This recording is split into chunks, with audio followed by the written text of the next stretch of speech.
siguiente semana, traducción del código genético. ¿Okay? Otra cosa, estoy un poco más de la garganta, se me está cerrando. Así que no voy a poder hablar muy alto y no se rían si por ahí me sale un gallo. Porque realmente estoy bien afónico. ¿Qué están haciendo?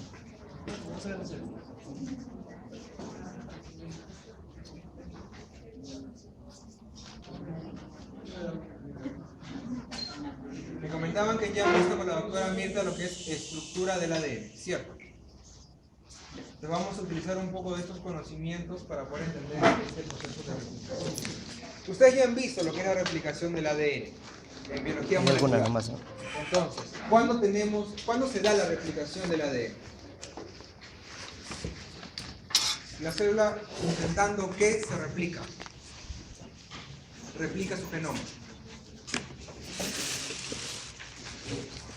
División celular. Y lo que es reparación,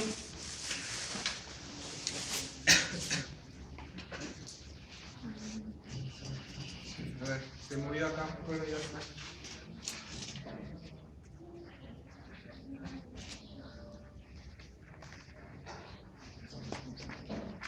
La célula tiene mecanismos para censar cuando la replicación o la copia del ADN ha sido fiel, ¿sí? Y esos mecanismos empiezan desde la polimerasa y acaban en otros sistemas alternos que van a permitir a la célula censar realmente la validez o la fidelidad de la copia. ¿Por qué es importante mantener la fidelidad de la información genética en una célula?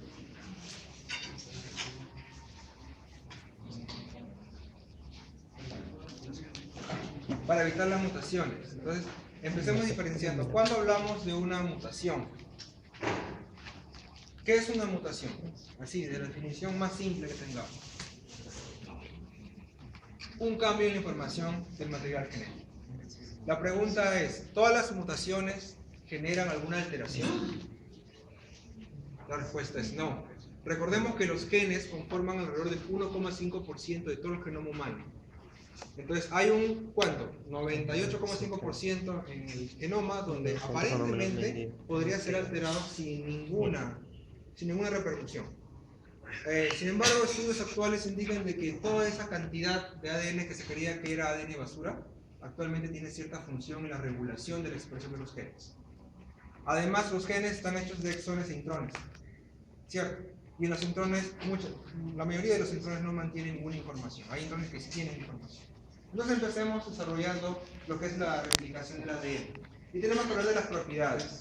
Watson y Crick, cuando descubrieron, hicieron toda su estructura del ADN, su modelo, ellos propusieron que para que se replique ese modelo que ellos habían hecho, la replicación tenía que ser semiconservativa. ¿Qué implicaba eso? Implicaba de que en una nueva síntesis, en una nueva duplicación de la célula, una nueva célula iba a tener una cadena recién sintetizada y una cadena antigua. Como lo vemos acá, miren, sea este el ADN parental. En una generación 0, en una F1, es decir, la primera generación, las dos nuevas células tendrían esos genomas, cada uno con una hebra antigua y una hebra recién sintetizada. Señorita, por favor. ¿Sí? Gracias. Entonces, esta hipótesis que hizo Watson y Crick, ellos solamente hicieron eso, la hipótesis, ellos lo propusieron. Pero quienes lo demostraron fueron estos señores, Mercis y Gestal, con un experimento que está acá resumido, pero que lo podemos ver en la pantalla acá. Estos dos señores lo que hicieron fue incubar o hacer cultivos de Escherichia coli, una bacteria muy utilizada en lo que es la bioquímica y la biología. Incubaron la Escherichia coli con nucleótidos que tenían el nitrógeno, con bases que tenían el nitrógeno marcado, el nitrógeno 15. Recordemos que el número mágico es 14. Entonces lo incubaron, estas bacterias incluyeron en su genoma estas bases que estaban marcadas y una vez que ya tenían esto, extrajeron un inóculo de estas bacterias, extrajeron el ADN y ese ADN lo sometieron a una separación por un agente denominado cloruro de cesio. El cloruro de cesio es un agente que por gradiente le permite separar ADN de diferentes contenidos en secuencia, por diferentes especies. Entonces obtuvieron esta banda, ¿sí? Entonces, ellos asumieron que en esta banda estaba el ADN de las bacterias y que por lo tanto en esta banda estaba el ADN. Una de las cadenas tenía el nitrógeno 15 en sus bases y en la otra cadena, como es doble hélice, también está el mismo nitrógeno 15. Muy bien, una vez que tuvieron este resultado, cogieron otro inóculo de esas bacterias y lo inocularon en un medio donde ya tenían las bases nitrogenadas con nitrógeno 14, es decir, lo normal. ¿Sí? Se esperaba que las bacterias ahora incluyan las bases con nitrógeno 14. Una vez que hicieron esto, sacaron un inóculo de esto y lo volvieron a correr en cloruro de cesio y encontraron una sola banda, pero en diferente posición. ¿Okay? Esta de acá era más pesada y migraba más, en cambio esta parecía ser más ligera. ¿La hipótesis cuál era? Que en esta de aquí, según la hipótesis de la replicación semiconservativa, acá había una cadena pesada con nitrógeno 15 y una cadena ligera. ¿Cómo demuestran esto? Dejan hacer una generación más. En la siguiente generación encuentran dos bandas. Esta de aquí, la anterior, ¿okay? Y una que estaba mucho más ligera. Conclusión, esta era la que tenía ya el ADN normal, nitrógeno 14 y el otro 15-14 híbrido. De este, se supone que es semiconservativa, se va a sintetizar una nueva, ¿cierto? Entonces, si este es 15 y estamos en un medio donde ya solamente hay bases con nitrógeno 14, se va a unir a un nitrógeno 14, ¿no? A uno que tenga nitrógeno 14. Lo tenemos acá, el híbrido. Y este que es normal se va a unir con otra hélice que incluye nitrógeno 14, que es el que está aquí. Entonces, ellos se dieron cuenta a través de este experimento con cloruro de cesio que efectivamente el ADN se replicaba de manera semiconservativa. Y confirmaron la hipótesis de Watson. Ven aquí, está aquí marcado, está en rojo. Luego el híbrido, las dos cadenas, y una generación más, tenemos la cadena normal y una cadena híbrida, como vemos aquí. La siguiente propiedad era que existe o debe existir un punto donde inicie siempre la replicación del ADN, ¿cierto? Y ese punto, hipotéticamente, podría ser bidireccional o también unidireccional. Ambas ocurren, pero la mayoría de las replicaciones se dan de forma bidireccional. La confirmación fue este trabajito, donde cogieron el genoma circular de una bacteria, en este caso E. coli, y vieron que esta horquilla de replicación, la horquilla de replicación por si acaso es este punto de acá. ¿Sí? La horquilla de replicación consiste en ADN y un conjunto de proteínas que la van replicando. ¿Sí? Esta es una horquilla y esta es otra horquilla y esta sería como una especie de burbuja. Vieron que la burbuja iba avanzando en ambas direcciones y se iba aperturando cada vez más hasta que formaban dos cadenas separadas. Entonces, de esa manera se dieron cuenta y confirmaron que efectivamente existía un punto donde se iniciaba. Pero esto en genomas pequeños, como es el genoma de las bacterias. Pero en genomas eucarióticos debe existir múltiples sitios de inicio de la replicación, como vamos a ver más adelante. La otra era que la síntesis del ADN tiene que ser de 5 a 3'. ¿Ok? Esa es una propiedad, es decir, la polimerización se da en este sentido, de 5 a 3'. Cuando me refiero a 5 a 3', me estoy refiriendo a la cadena que está recién sintetizando o a la cadena molde. ¿Molde? A la que recién se está sintetizando. Es decir, la polimerasa se posa sobre la cadena molde de 3 a 5 y la nueva síntesis se hace de 5 a 3. Eso se refiere a la nueva cadena y es semidiscontinua. ¿A qué se refiere en este caso que la replicación es semidiscontinua? Una de las cadenas es continua, quiere decir que empieza la polimerización y va a continuar de manera indefinida o bastante tiempo va a seguirse replicando. En cambio el otro, como tiene sentido inverso, porque su polaridad es inversa, va a tener que hacerlo por pedazos. Y aquí vienen los llamados fragmentos de Okazaki. ¿Se acuerdan los fragmentos de Okazaki? Entonces, sí. La replicación del ADN implica una cadena continua y una cadena discontinua.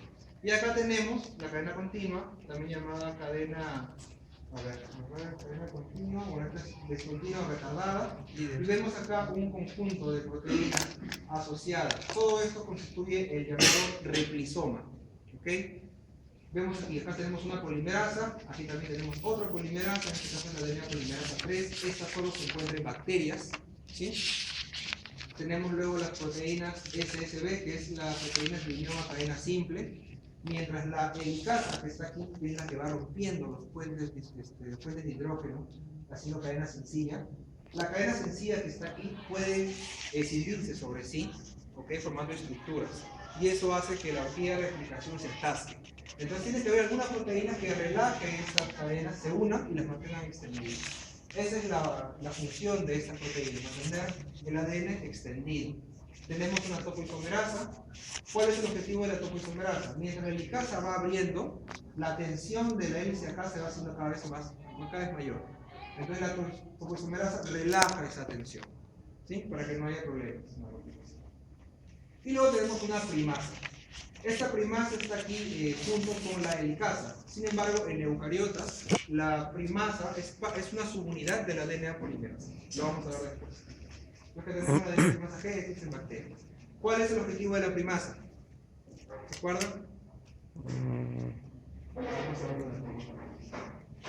Este señor, Ryuichi Okazaki, es el que propone y descubre, ¿okay?, los fragmentos de Okazaki. Justamente, tenemos una cadena continua. La hebra, aquí tenemos una helicasa que no se ve, pero va a ir abriendo así el ADN. Y esta polimerización, que es, vean acá, la nueva de 5 a 3, va a ir avanzando también en la misma dirección. Entonces se va a replicar continuamente, sin ningún paro. En cambio, esto tiene sentido inverso, ¿cierto? Entonces, la replicación acá no va a ser de aquí para allá, sino al revés, de aquí para abajo, ¿cierto? Vean aquí, que se inicia aquí. Necesitamos un cebador. Ahora vamos a explicar por qué es el cebador. Tenemos el cebador, la polimerasa reconoce esto y empieza a polimerizar en este sentido. Pero la horquilla avanza en este sentido. Entonces, la polimerización está en este lado y la horquilla avanza acá y va dejando todo esto sin polimerizar.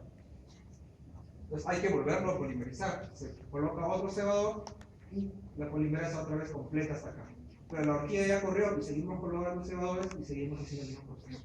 Ya son los llamados fragmentos de Okazaki, que contienen cebadores que en bacterias son cebadores de ARN, en eucariota pueden ser tanto de ADN como de ARN, ¿okay?, y ADN recién sintetizado. Eso constituye. Los fragmentos de Okazaki en bacterias son bastante grandes, miren, de 1000 a 2000 bases. En cambio, en eucariotas son más pequeños, de 150 a 200 bases. Son más chiquitos. Otro punto que influye mucho en lo que es reparación y replicación del ADN son las llamadas nucleasas. Debemos diferenciar entre dos tipos, las llamadas endonucleasas y las llamadas exonucleasas. Las endonucleasas lo que van a hacer es cortar en la parte interna del ADN. Tenemos un ADN, tenemos una enzima, y lo que hace esta enzima es colocarse en medio del ADN, sea cualquier posición, y los corta en cualquiera de estos puntos, dentro. En cambio, las exonucleasas solamente cortan en los extremos, libres, sea 5' o 3', miren acá. Extremo libre y extremo libre. Dentro de la actividad exonucleasa puede haber especificidad por el sentido. Acá tenemos que esta exonucleasa solo puede cortar de 5 a 3, otras pueden cortar en dirección de 3 a 5, y ya hay polimerasas que tienen actividad exonucleasa, las dos tipos, pueden cortar en ambos sentidos, como vamos a ver en un momento. Con respecto a las endonucleasas, estas de aquí suelen ser inespecíficas, pero también hay muchas específicas, y un ejemplo son las llamadas enzimas de restricción. Las enzimas de restricción son enzimas que contienen ciertas bacterias, cuyo objetivo es defenderse de ciertos virus. Apenas entra el genoma viral a la bacteria, ¿okay?, las enzimas de restricción la degradan. Así fue como se descubrieron. Actualmente, estas acá se aplican en biotecnología, en un proceso denominado DNA recombinante o ingeniería genética. ¿Ya vieron esa clase? Todavía, ¿no? Pero la han visto en biología y la van a ver con la profesora Palomino. Entonces van a ver que en la ingeniería genética se utilizan las enzimas de restricción de tipo 2. ¿Okay? Las de tipo 1 y las de tipo 3 no, solamente las de tipo 2. Bien, ahora hablemos de lo que son las polimerasas. La primera encontrada es la DNA polimerasa 1, que está aquí. La descubre este señor. Es una polimerasa bastante sencilla, de un solo polipéptido, ¿okay?, monomérica, pequeña, codificado por ejemplo A. Es de la bacteria Escherichia coli. Esta fue la primera que se descubrió y se pensó en un principio que esta era la polimerasa que se encargaba de duplicar todo el genoma de la bacteria. Sin embargo, se descubrió que no era así, ¿no? Que esta polimerasa en realidad duplicaba un pequeño fragmento de todo el genoma y que había otra que era mucho más importante. ¿Cuál es la acción de las polimerasas? Tenemos la doble cadena de ADN, ¿okay?, y una cosa, para que cualquier polimerasa tenga acción debe haber esto. En el 3' OH debe estar libre. Es decir, acá tiene que haber un 3' OH. Es decir, este es el extremo 3' del ADN y tiene que haber un OH libre. Si esto de acá no está, no va a haber inicio de la replicación. ¿Okay? Las polimerasas requieren esto como requisito. Entonces tenemos este, y este hidroxilo va a actuar como un nucleófilo, es decir, va a atacar. ¿A quién? Al sustrato. En este caso, el desoxinucleósido 5-trifosfato. Una consulta. ¿Es desoxinucleósido o desoxinucleótido 5-trifosfato? Desoxinucleósido. ¿Nucleósido o nucleótido? Acaban de llegar a los temas. Nucleósido. Sí. Exactamente, ¿no? Claro. Desoxinucleósido. Nucleósido, sí. Muy bien. O sea, tiene... ¿A qué se refiere esto de acá? Desoxicin. Carece de. Más un azúcar de soja. Más un azúcar. Ah, claro. Bien, entonces acá tenemos... Sí, sí, sí. Acá tenemos el desoxinucleósido. Este va a atacar a este nivel del fosfato, va a liberar los fósforos Nutriceduro. y va a unir esto de acá. Un enlace covalente. Entonces hay una transferencia de un fosforilo Son bien y buenas, siempre el 3'H actúa como un nucleófilo. ¿Sí? Y de esa manera inicia. Aquí ya se pudo colocar una timina. Y de esa manera, esta timina que se agregó deja otro OH libre para que se pueda colocar otro más. Eso es lo que hacen las polimerasas. Pero si vemos ya, bueno, acá hay una ecuación general, vean ustedes, el DNA, los DNTPs, que son los sustratos, y luego el DNA alargado más 1, con una liberación de este. Ya viendo lo que es el sitio activo de las polimerasas, exactamente el centro donde va a hacer la polimerización, vamos a encontrar que hay 3 asparraginas. Esto en la DNA polimerasa 1, pero en general la mayoría de polimerasas tienen estas 2 polimerasas bastante conservadas en su centro activo. Y además, miren, requieren magnesio. Estos magnesios forman unos enlaces bastante coordinados que van a ayudar a unir estos fosfatos y apoyan el ataque nucleofílico. Y acá 2 iones magnesio y 3 asparraginas en este caso, los cuales solo 2 son conservados. Entonces, ¿qué se requiere para la polimerización? Un ADN molde, siempre un ADN molde, y un cebador, que era lo que habíamos visto acá, ¿verdad? Este de aquí. Este cebador para la cadena retrasada, que es que para bacterias es un cebador de ARN, que lo va a colocar la enzima denominada primasa. Este va a generar un 3'OH libre y va a permitir que la polimerasa se pose acá y continúe la replicación. Ahora, la consulta es, siempre se requiere un molde para la replicación. En el inicio de los tiempos, ¿qué pasó? Cuando recién se sintetizó el ADN. Antes de que existiera ADN. El ARN. Claro. Es por eso que en la historia evolutiva la hipótesis es que primero surgió el ARN y luego el ADN. Cuando hablamos de polimerasas tiene ya claro este término que es de procesibilidad. ¿Okay? La procesibilidad se define como el número de nucleótidos añadidos antes de que la polimerasa se separe de la hebra. Es decir, no es que la polimerasa coge el ADN y va a correr sin parar. Va a llegar un momento en que se va a disociar. Y eso va a depender del tipo de polimerasa. Entonces, cuando yo diga que una polimerasa tiene bastante procesibilidad o su procesibilidad es alta, ¿qué estoy diciendo? Que se mantiene más tiempo aferrado al ADN para duplicarlo. ¿Ok? Eso es lo que corresponde a la polimerasa. Ahora, respecto a la precisión de la copia, ¿cuán fiel es la copia siempre? Ahora, eso va a depender, miren, siempre una guanina se va a unir a una citosina, ¿cierto? Y una adenina a una timina.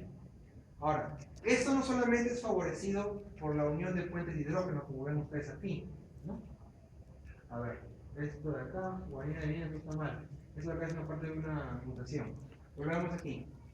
¿Qué sucede? Aparte de esta especificidad de puentes de hidrógeno, el que se une una guanina y una citosina, esta geometría de esta unión de estos dos tiene la misma que la unión de una adenina con una timina. Les va a mantener una especie de distribución espacial muy similar y eso la polimerasa lo va a reconocer. ¿Okay? Entonces, es por eso también de que si se une una guanina, por ejemplo, acá con una adenina, esta geometría es distinta y va a hacer que sea reparada por la polimerasa o por el sistema de reparación. Ahora veamos. Si nosotros vemos el genoma de E. coli, se ha detectado de que alrededor de 1000 millones o 10.000 millones, o mejor dicho, cada 1000 millones o 10.000 millones se encuentra una mutación en ese genoma. Es decir, hay una fidelidad bastante alta en la copia de ese genoma.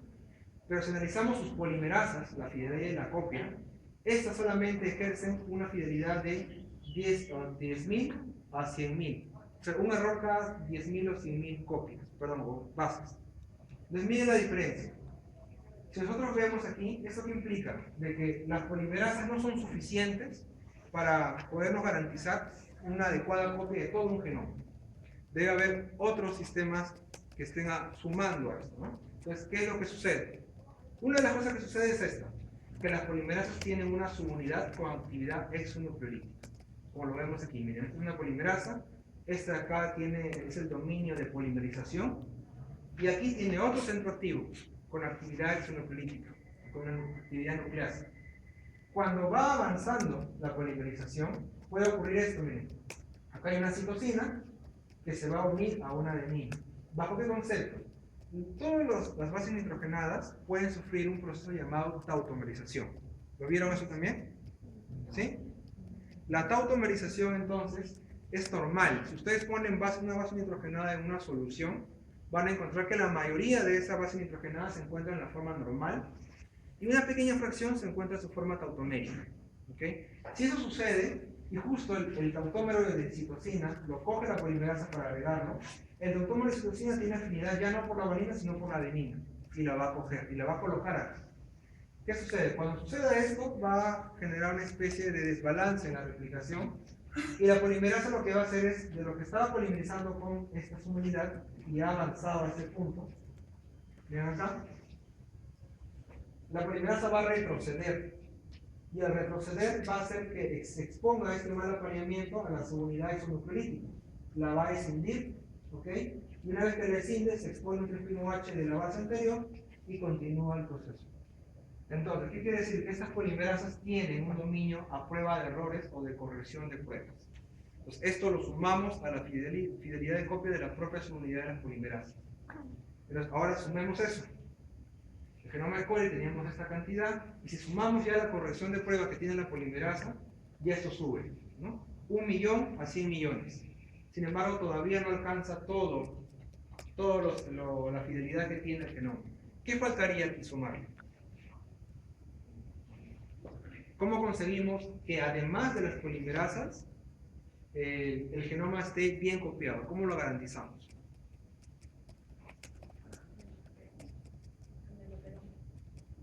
El operón solo se encuentra en bacterias. Y tampoco tiene mucho que ver con eso.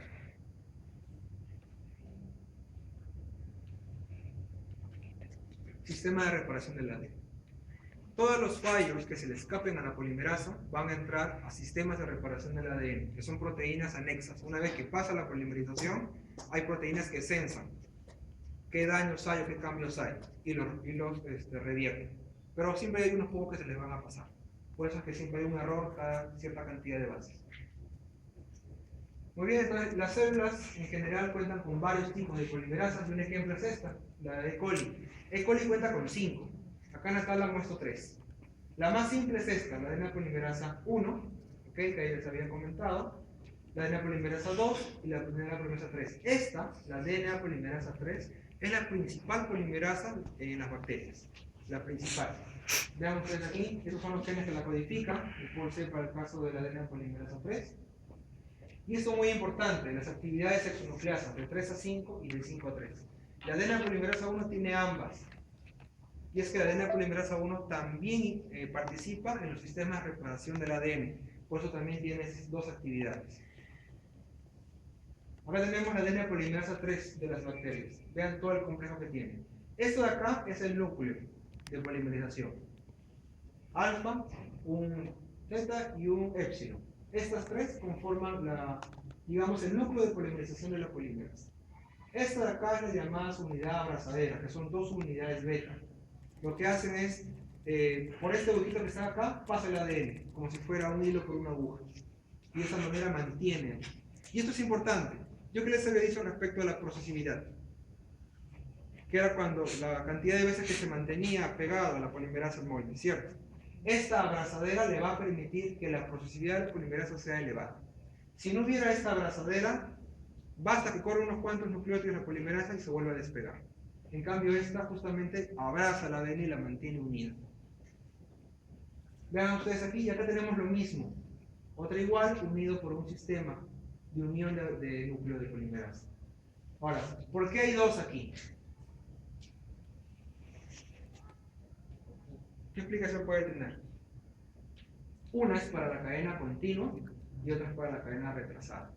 Es decir, ambas polimerizaciones se dan en un mismo core de polimerasa, que son dos, es un dímero de polimerasa. ¿Estamos? Y acá tenemos, miren, la adena polimerasa 3 con sus diferentes unidades y sus funciones. Acá tenemos la alfa, la epsilon y la teta que forman la polimerasa núcleo y las restantes que van a tener diferentes funciones.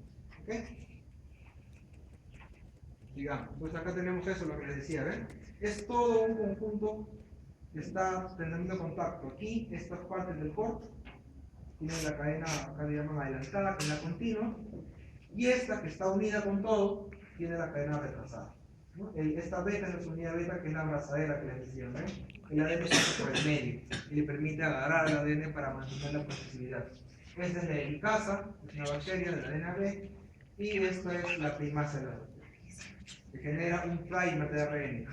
Cuando diga primer o cuando diga cebador, es lo mismo. ¿Ok? Listo. Y este tiene el primo H libre para que la otra ADN polimerasa venga y continúe el proceso. ¿Ven aquí? Este de aquí es por donde pasa. Este es el beta. Este es la unidad beta y por el medio pasa el ADN. Como lo ven acá. Está abrazando el ADN. En eucariotas la cosa cambia. ¿Sí? Acá tenemos unas pequeñas variaciones. Existen varios tipos de polimerasas. Tenemos que hay una ADN polimerasa alfa que permite la síntesis de la hélice retrasada, de la cadena retardada, y genera el cebador. La principal es esta. Esta creo que es el símbolo delta, ¿cierto? La ADN polimerasa delta. Acá pone síntesis de la hélice conductora, pero también de la retrasada o de la discontinua. ¿Sí? Hace las dos en realidad. Y la epsilon también se encarga de polimerizar los fragmentos de Okazaki. Esta es la principal en la cadena retardada, pero esta también tiene actividad ahí. ¿Por qué? Parece que esta ADN polimerasa epsilon no tiene capacidad de eliminar el cebador. En cambio, esta sí. Entonces las dos participan. Y luego tenemos, por ejemplo, la gamma en el ADN mitocondrial y la beta que participa en la reparación del ADN. Este entonces sería todo el replisoma para la replicación. Entonces la tenemos, ¿ven? La ADN polimerasa 3 con sus unidades. Para la cadena retardada hay como una especie de lazo que se forma. Tenemos el cebador y tenemos una ligasa. ¿Para qué sirve la ligasa? Para unir, ¿no? Al final, cuando ya tenemos los fragmentos de Okazaki todos polimerizados y los cebadores retirados, hay que unir esas pequeñas medias que quedan. Bien, entonces acá tenemos la ADN polimerasa y la ligasa, ¿no? Entonces tenemos la ADN polimerasa, mira, acá tenemos el cebador de ARN que quedó y los fragmentos de Okazaki. Entonces hay que eliminar este fragmento, lo hace la ADN polimerasa 1, lo elimina y a su vez genera un fragmento de ADN. Se genera una media y que es un hueco y hay que generar acá un enlace fosfodiéster. Entonces la ligasa se encarga de hacer ese proceso, ¿no? Bien, ahora hablemos de fases de la replicación. La primera fase de la replicación es la de inicio, ¿ok? Y eso es muy distinto en bacterias y eucariotas. Pero el modelo más simple para entenderlo es este, el de bacterias. Las bacterias contienen un origen de replicación denominado ORIC. ¿Este en qué consiste? Consiste en total 22 repeticiones, 13 repeticiones ricas en adenatimina y otras 9 repeticiones aquí. Perdón, repeticiones de 9 pares de base y aquí repeticiones de 13 pares de base. Las flechas indican el sentido, ¿ok? Es decir, si acá fuera, por ejemplo, adenina, timina, timina, acá sería al revés, timina, timina, adenina, el sentido. ¿Okay? Pero es la misma secuencia, solo que al revés. ¿Qué sucede? Hay proteínas que van a reconocer estas repeticiones. Y una vez que las reconocen, van a favorecer la actividad helicasa para empezar a abrir el ADN. La verdad que tenemos, miren, el ORIC se une cierto complejo proteico, en este caso la DNA. Esta DNA va a unir, además, una helicasa y va a unir también proteínas de unión a cadena simple y lo va a empezar a abrir. Aquí ya lo empezó a abrir. Y una vez que está abierto, esto es ADN de cadena simple. Y como este ADN de cadena simple puede formar estructura y aparte que es muy susceptible a las nucleasas, hay que rodearlo de proteína para protegerlo. Entonces tenemos acá las proteínas de unión a cadena simple. Estas son las amarillas. Ahora, ¿cómo regulamos el inicio? ¿Cuándo sabe la célula cuándo debe iniciar la replicación? Una forma que se ha propuesto es la metilación. ¿Ok? La metilación del ADN es algo muy común, es decir, agregarle grupos metilos a ciertas bases nitrogenadas. Cuando el ADN está metilado, no se va a dar ni transcripción ni replicación. ¿Ok? Entonces es una manera. ¿Qué sucede? Que esa metilación puede durar cierto tiempo. Miren acá. Metilación por una enzima, la enzima se denomina DAM.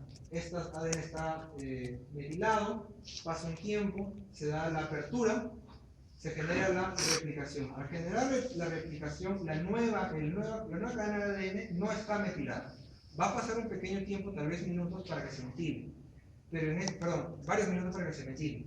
En ese tiempo, entonces, la célula va a saber que este ADN doble cadena no debe ser replicado otra vez, porque está solamente N-metilado. ¿Cuándo debe ser metilado completamente? Replicado cuando está metilado. Es al revés de la transcripción, disculpen, me acabo de equivocar. Entonces, ¿quién se va a encargar de eso? Es la enzima DAM, DAM metilasa. Esta DAM metilasa se encuentra en bacterias, pero hay muchas análogas también en eucariotas. Bien, entonces, todas estas son las proteínas requeridas para solamente el inicio de la replicación. Ya hemos dicho, la proteína DNA se une en las secuencias repetidas, esas que están en el origen, en el ORIC. Luego tenemos la helicasa y otras proteínas más que se unen también para favorecer esta apertura, incluidas, por ejemplo, una DNA quirasa. Y también están también las primasas. Estas ya van generando premios ARN para poder iniciar la transcripción de la cadena retardada. Ahora, respecto a eso, hemos visto este caso de acá, ¿no? De la bacteria. Tiene sus repeticiones de 13 bases aquí y repeticiones de 9 bases acá. En virus, por ejemplo, puede cambiar en este caso. Este es un virus eucariótico, el virus de la estomatitis. Entonces, este de acá también tiene otras secuencias muy distintas a las de las bacterias, pero que sirven para unir ciertas proteínas e iniciar la replicación. En el caso de eucariotas, como lo tenemos acá, recuerden celulares, existen sitios como este, que son sitios más pequeños, que están distribuidos en varias posiciones en todos los cromosomas. Es decir, tienen que haber en eucariotas varios sitios de inicio de la replicación, si no la replicación tardaría muchas horas. ¿Cuál es la segunda fase después del inicio? De la elongación. Eso ya lo hemos estado viendo, ¿no? Tenemos una cadena continua, tenemos un cebador que genera el primer aquí. Una vez que se genera el primer, se genera la replicación de la cadena retardada y se completan los fragmentos no casados. Un detalle aquí es el siguiente. La cadena retardada es un problema, porque como está al revés, hay que darle una pequeña torsión. Vean ustedes acá. Aquí es como que el ADN lo estuviéramos jalando así. ¿Ok? Entonces va jalando así y la polimerasa que es esta de aquí va replicando. Seguimos jalando. Y acá vamos a hacer lo mismo, vamos a jalar así. Si jalamos así, va a haber un momento que esto llegue aquí. ¿Cierto? Y ya no hay más que replicar. Y todo eso es lo que falta replicar. Entonces, una vez que ha corrido cierta cantidad, la primasa genera un cebador, ¿ok? Y este cebador ya unido acá va a tener afinidad por una abrazadera que está aquí. Esta abrazadera beta que está acá, que son 2 unidades beta, que también está aquí, se coloca aquí también en el centro, una nueva, y tiene afinidad por esta. Una vez que se cargó, se une aquí, y miren, una vez que se unió aquí, aquí ya llegó. Hemos jalado, ¿cierto? Este cebador ya llegó a este punto, y se completó el fragmento de Okazaki. Entonces, aquí lo que pasa es que hay que cambiar. Esta abrazadera de aquí sale, y esta se pone aquí. Entonces, hacemos un cambio mecánico ahí. Como lo vemos aquí, ¿ven? Esta abrazadera esta abrazadera que estaba unida acá sale y se tiene afinidad ahora por las unidades del cono de la polimerasa. Y esta que ya tiene el fragmento de Okazaki completo también sale y se libera el ADN. Como lo vemos aquí, ya se hizo el intercambio. Entonces, de esa manera, corre un pedazo, se cambia de abrazadera en la cadena retrasada o discontinua. La ligasa, ustedes habían dicho, tiene la función de unir. Tenemos, por ejemplo, acá la enzima. ¿Ok? Y acá tenemos una media en el ADN y acá falta el enlace fosfodiéster, ¿no? Tenemos el sustrato, en este caso un AMP, que se une a la enzima. Y luego se genera un ataque nucleofílico del 3'OH hacia el sustrato, finalmente liberándose el resto y generando la unión final. Entonces esta ligasa termina de unir los fragmentos de Okazaki para tener ya el ADN duplicado. Proteínas que cumplen función en la elongación son estas, ¿no? La helicasa, la primasa, las 2 polimerasas, la 3 y la 1, la ligasa y la quirasa, que es lo mismo que una topoisomerasa. En el ribosoma eucariótico hay ciertas variantes. Esas proteínas de unión a cadena simple que eran las SSB, acá se denominan RPA en eucariotas, en este caso en humanos. La principal polimerasa en bacterias era la adena polimerasa 3, aquí es la delta. Y la abrazadera, que eran 2 unidades beta, aquí es la PCNA. O sea, esto lo encontramos en humanos, en todas las humanas eucarióticas en general. Lo que les decía, hay unas polimerasas que tienen actividad primasa, ¿ok? Y acá lo mismo, ¿no? Y la helicasa tiene nombre, MCM2. En la cadena de listo. Velocidad de elongación, en procariotas es bastante rápido, miren, 1000 nucleótidos por segundo. Es veloz la polimerasa. En cambio, en eucariotas es de 50 nucleótidos por segundo. Si una sola polimerasa se encargara de replicar todo el genoma, tardaríamos mucho, miren. Un cromosoma humano de longitud media tardaría más de 500 horas en replicarse, solamente con esta polimerasa. Entonces, ¿cuál es la solución? Un cromosoma humano tiene múltiples sitios de inicio de replicación. Más o menos cada 30.000 a 300.000 pares de base existe un inicio de replicación en los cromosomas humanos. De esa manera solventamos el problema de la velocidad. La terminación es sencilla, en este caso para bacterias las horquillas se encuentran. Hay sitios, así como había un sitio ORI-C de origen de la replicación, también hay sitios TER de terminación, que también son secuencias que tienen ciertos sentidos que están acá. De TER-G, TER-B, TER-D, TER-A, etc. Entonces lo único que pasa es de que las horquillas corren y se encuentran en esta posición. Estos sitios TER sirven como un freno al replisoma, lo van a frenar, van a hacer que la velocidad disminuya hasta un punto en el cual ya se encuentran las horquillas de ambos lados y se detiene propiamente la replicación. Como estamos acá, ¿no? Bien, las horquillas se encuentran, esta está corriendo hacia esa dirección y esta en esta dirección. Llega un punto en que se encuentran y se forma una especie de ADN enrollado. Tiene que haber acá una nucleasa que corta una de estos ADN, desenrolla, vuelve a unir y se genera ya las dos hebras que pueden ser separadas. Bien, eso con respecto a lo que es la replicación. Hablemos un poco de lo que es la reparación. Para reparar el ADN tiene que haber un daño. ¿Qué es lo que puede generar daño? Metabolismo celular. Se generan en todo momento agentes oxidantes. ¿Qué otros agentes pueden dañar el metabolismo del ADN? Déjala ahí.